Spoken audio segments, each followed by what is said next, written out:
Olá, sejam bem-vindos à primeira aula desse primeiro módulo do curso sobre os 4 hábitos básicos. Essa primeira aula foi pensada para diminuir a ansiedade de vocês. Por quê?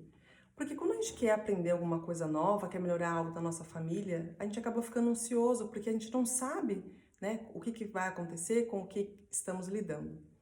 Então, como a gente está lidando com criança, eu preciso que vocês entendam o que é uma criança para que com isso vocês virem especialistas e possam tratá-los da melhor forma possível.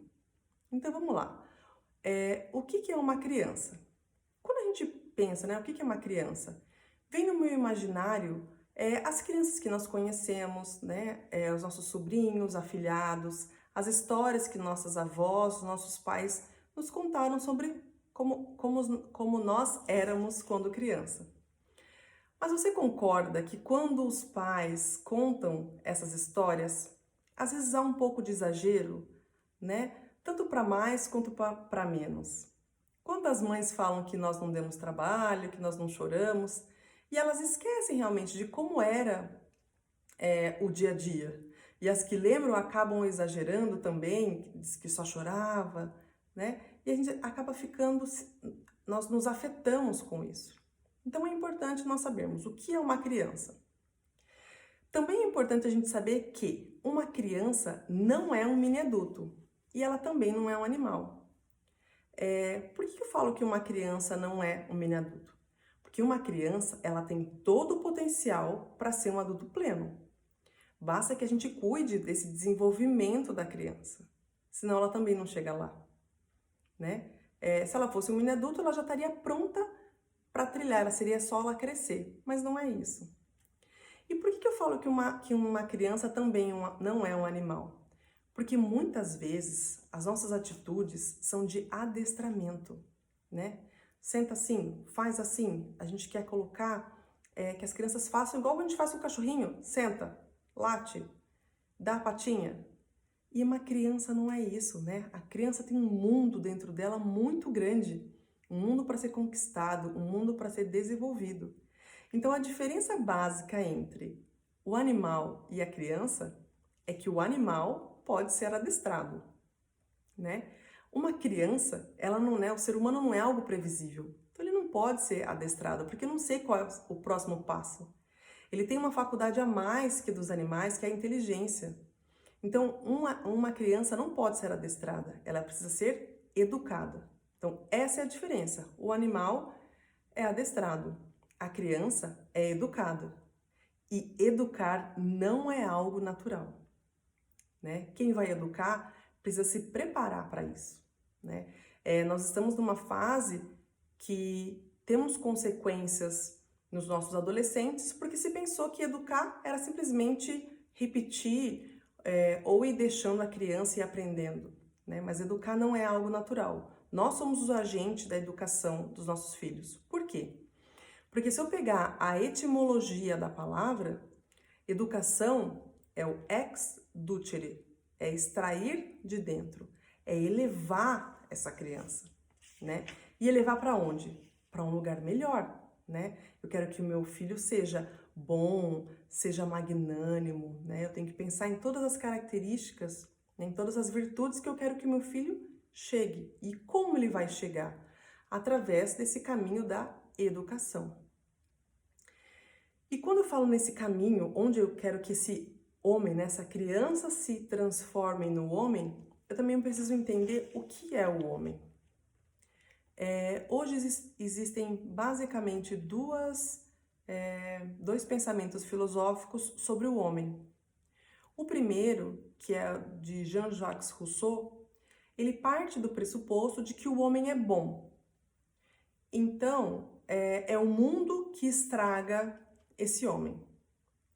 Quando eu penso nessa definição e volto para o conceito de educação, o conceito de educação não se encaixa nesse modelo. Por quê? Porque se educação é extrair, né, tirar, colocar num lugar melhor, como eu vou fazer isso se a criança já é boa? E se eu paro para analisar numa pracinha as crianças, no comportamento delas, A gente vê criança pegando o brinquedo da mão, correndo para chegar antes do brinquedo, né? A gente sabe que a criança tem muitas tendências egoístas, que ela não é boa. Se ela fosse 100% boa, essa criança, né, imagina, com licença, não, não pode ir na minha frente. Não, a gente sabe que isso não é da criança. Então, se eu olhar essa segunda modelo filosófico de homem, ele olha um homem que tem uma falta, né? Tem um pecado original, então ele precisa ser tirado disso e colocado num lugar melhor. Então aí o conceito de educação dá certinho. Por quê? Porque é isso que eu quero. Eu sei que o homem tem uma falha, né? Então imagina eu olhar para o meu filho e saber, essa birra é dele, é natural, ele não está fazendo de propósito, né? Tem algumas coisas que faltam no ser humano e por isso que ele precisa ser educado. Então já falamos sobre esses exemplos. Um exemplo dessa visão de homem bom é o exemplo do método Montessori. É um método muito bacana, né, de uma italiana, Maria Montessori. Desse método nós tiramos coisas muito boas, como lição do silêncio, as atividades de normalização, de transvasar líquidos ou separar grãos diferentes, que isso acalma a criança, mas ela parte de que a criança é boa. Então, quando a criança é boa, ela acaba sendo endeusada. E daí chega uma hora que eu não consigo mais educar. No caso, essa lição do silêncio são pequenos adestramentos que ocorrem.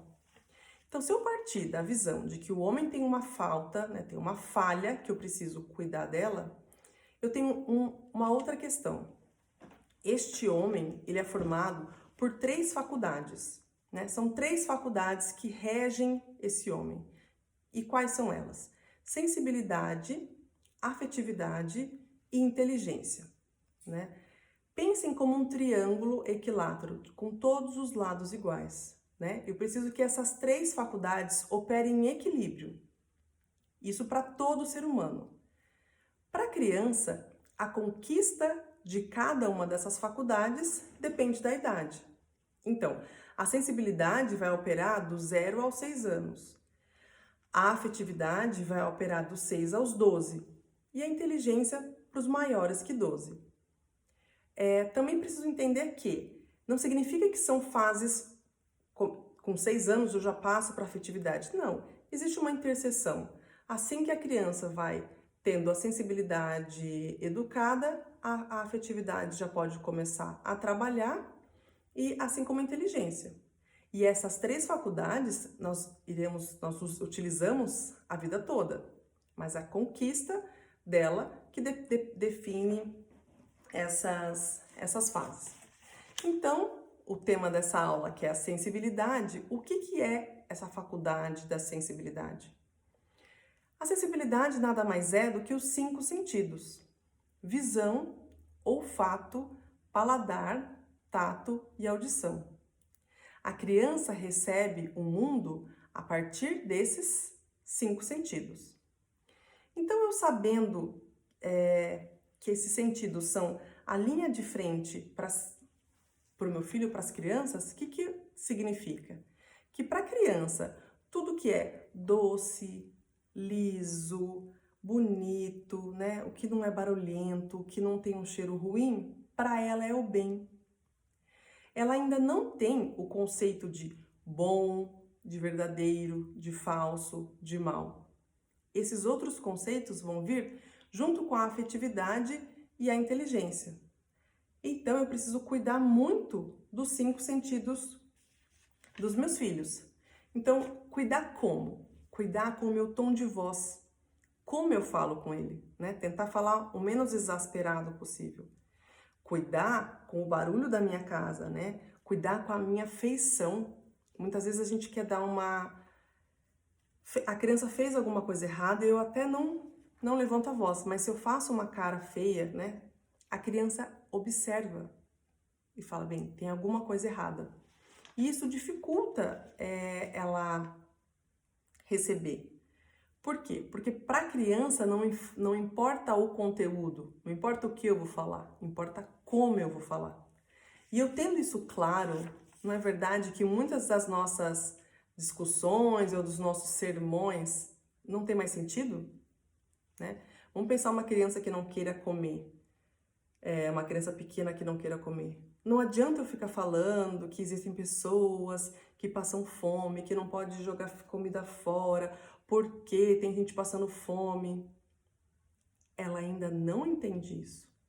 Eu simplesmente preciso observar se essa criança comeu, né, fora de hora. E se você quer realmente ensinar que não se pode jogar fora, fale para a criança. Então, não quer comer? Mamãe vai guardar e na hora do lanche você come aquele almoço.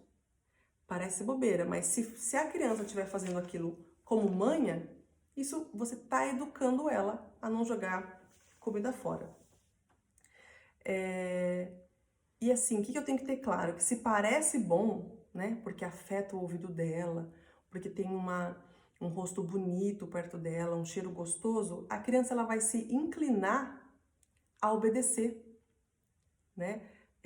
Imaginem isso, né? A gente falando, e não é falar, né? Esse falar doce é ficar, ai meu filhinho, não faça, não, né? Carinho e firmeza, nós precisamos ter esse equilíbrio, mas ter a consciência da maneira que eu falo, o meu filho, com certeza, a resposta da obediência dele será maior. Então, o que eu tenho que ter gravado nessa fase até os 6 anos? Que o que importa é como eu falo e não o que, né, eu falo. O que é importante, então, já que eu estou cuidando desses sentidos? Eu preciso cuidar do ambiente, né? Um ambiente barulhento, um ambiente confuso, um cheiro forte, isso vai impactar a criança. Quantas vezes a gente não chega na casa de alguém, né? Às vezes nosso filho tá tranquilo, ele chega, ou se tem alguma bagunça, alguma coisa, uma televisão muito alta, e o nosso filho sente aquilo. E às vezes a gente fala, tá com vergonha, a gente realmente não sabe dar um nome. Na verdade, a criança está sentindo aquele ambiente e ela vai reagir de alguma maneira. Ela pode ficar mais grudada com você, ela pode chorar, ela pode querer até ir embora. E se eu sei que uma criança funciona baseada nos sentidos, então a nossa maneira de mudar tem que ser diferente, né? Isso vai ajudar a baixar a expectativa do que eu espero para uma criança. E eu vou ter mais empatia com ela. Por quê? Porque eu não vou exigir nada que não seja para aquela idade. E eu preciso entender que a criança absorve o mundo por esses sentidos, né? É isso que coordena a ação dela. Então, ela vai funcionar baseada numa dualidade prazer e desprazer, né? Porque, como eu já falei, o bem e o mal, o verdadeiro e o falso, ela ainda não tem esse conceito, porque a inteligência e a afetividade estão imaturos. Então, voltando, pensando nesses 5 sentidos, o nosso primeiro exercício é cuidar, né, com a nossa presença, com falar com as crianças, cuidar do ambiente que ela está. Isso vai deixar os nossos filhos mais calmos, com certeza. Por quê? Porque se eu vou amadurecendo essa sensibilidade, com isso a criança vai criar uma afetividade mais segura, que é a próxima fase, e isso vai ajudar a criança a ter uma inteligência precisa e apurada. Eu tenho que lembrar que a sensibilidade está nessa fase do 0 ao 6, mas ela vai continuar operando sempre, em todos. Por quê? Porque é a maneira na qual eu recebo o mundo, né? Se você está assistindo esse vídeo, você está recebendo esse vídeo pela visão e você está escutando. Então, nós sempre recebemos pelos 5 sentidos. Mas os 5 sentidos não é algo que dê pra gente confiar, né? Por isso que eu preciso amadurecer na afetividade e na inteligência. Por quê? Porque os 5 sentidos estão baseados apenas no prazer e desprazer. Agora, pensando na nossa atitude. Quando eu falo que eu gosto de doce ou que eu não gosto de salada, quem está operando nessa frase é a sensibilidade. Porque quando a inteligência opera, eu até posso falar que eu não gosto de salada, mas eu como, por quê? Porque eu sei que me faz bem, porque eu preciso, né, para cuidar da minha saúde. Então, se você está percebendo que a sua sensibilidade também precisa ser reeducada, um bom exercício comece tomando café sem açúcar, banho gelado, tenha horário para acordar, né? E não coloque despertador. Por quê? Porque essas atividades vão educando a sua sensibilidade. E a gente tem que lembrar que nós somos o exemplo para os nossos filhos. Então, se eu consigo educar a minha sensibilidade, né, educar os meus 5 sentidos, eu consigo ajudar os meus filhos também nessa educação. Um outro ponto importantíssimo, baseado nesses 5 sentidos, nós pais não temos o direito de contaminar os 5 sentidos dos nossos filhos. Por quê? Porque eles nasceram e eles estão recebendo o mundo. E eles vão receber o mundo da maneira que a gente mostra. Então, se a gente contamina, é como se eu colocasse um filtro, né? Um filtro do Instagram, que quando ele for olhar para a realidade não é o que é a realidade. Ela tá com aquele filtro, ele vai ver mais claro, mais escuro, ele vai ver diferente. Então, um bom exemplo de como a gente contamina os 5 sentidos das crianças, por exemplo, é quando a gente oferece doce em excesso, salgado em excesso, né? Eu contamino as minhas papilas gustativas e quando eu for dar algum alimento que seja menos doce, a criança não vai sentir o sabor, porque já foi contaminado. É a mesma coisa a audição. Quando eu tenho músicas muito altas e muito agitadas nessa primeira fase, a criança vai tendo uma irritabilidade que ela não consegue entender. E quando eu precisar colocar uma música calma, para ela não vai fazer sentido. E o que mais nos contamina, não só as crianças, como nós adultos, são as telas. Televisão, celular, né, computador. Não só pela questão de tempo, né, esse tempo que a gente fica exposto. Se a gente lembrar, a Associação de Pediatria Americana fala que as crianças não devem ser expostas a telas antes dos 2 anos, né, porque isso tem consequências neurológicas. Mas existem outras coisas mais práticas nas telas que são cores muito fortes, né, muito vivas, que não são como da natureza. A velocidade da sequência do desenho também é mais rápido do que o que acontece na realidade. E assim, além dos desenhos que são muito feios, né, tem desenhos que são desproporcionais, e depois a criança vai perdendo essa proporção do mundo, porque ela está acostumada a ver aquilo na tela. Um outro exemplo em relação aos desenhos que é bem interessante por exemplo, no filme do Shrek. É um filme que os adultos gostam, né? Um filme de bom humor. Mas para criança, aquele filme não tem sentido. Porque o príncipe que deveria ser bom é mau. O ogro que deveria ser mau é bom. Então isso causa uma confusão na cabeça da criança. Para que eu vou causar uma confusão na cabeça da criança? Vamos esperar ela conquistar a afetividade e a inteligência. Por quê? Porque isso facilita, né? Quando eu causo uma confusão, eu tenho que pensar que depois eu vou ter que resolver essa confusão. E isso vai dar trabalho mais para mim. Então, por que não fazer o correto desde o começo? Então, essa contaminação vai criar o quê? Hiperestímulos. Então, hoje nós vivemos numa sociedade que ela é hiperestimulada.